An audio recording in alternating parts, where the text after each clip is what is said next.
Kharif season ప్రారంభమైందని ప్రభుత్వం రైతులను ఆదుకోవాల్సిన సమయం వచ్చిందని కాంగ్రెస్ నేత తులసిరెడ్డి అన్నారు. ఇచ్చిన మాట ప్రకారం రాష్ట్ర ప్రభుత్వం రైతులకు 20,000 రూపాయల ఆర్థిక సాయం వెంటనే అందజేయాలని కోరారు.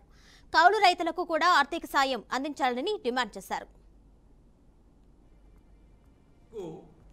ఏటా 20,000 రూపాయలు ఆర్థిక సాయం చేస్తామని మేనిఫెస్టోలో పేర్కొనడం జరిగింది. ఇచ్చిన మాట ప్రకారంగా రైతులకు 20,000 రూపాయలు ఆర్థిక సహాయం రైతులతో పాటు కౌలు రైతులకు కూడా ఇవ్వాలని కాంగ్రెస్ పార్టీ సూచిస్తోంది.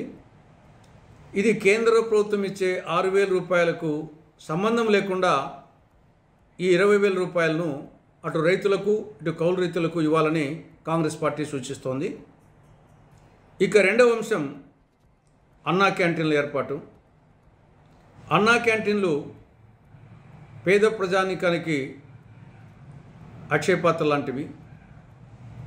2018 జూలై 11న ఆనాటి టీడీపీ ప్రభుత్వం ఈ అన్న క్యాంటీన్లను ప్రారంభించడం జరిగింది. దురదృష్టవశాత్తు జగన్ ప్రభుత్వం వచ్చిన తర్వాత దీన్ని మూసేయడం జరిగింది. మళ్ళీ టీడీపీ కూటమి ప్రభుత్వం అధికారంలోకి వచ్చాక మొన్న 12వ తారీఖున మొదటి రోజు చేసినటువంటి 5 సంతకాల్లో 4వ సంతకం అన్నా క్యాంటీన్ల పునరుద్ధరణ. దీనిని కాంగ్రెస్ పార్టీ ఆహ్వానిస్తాం.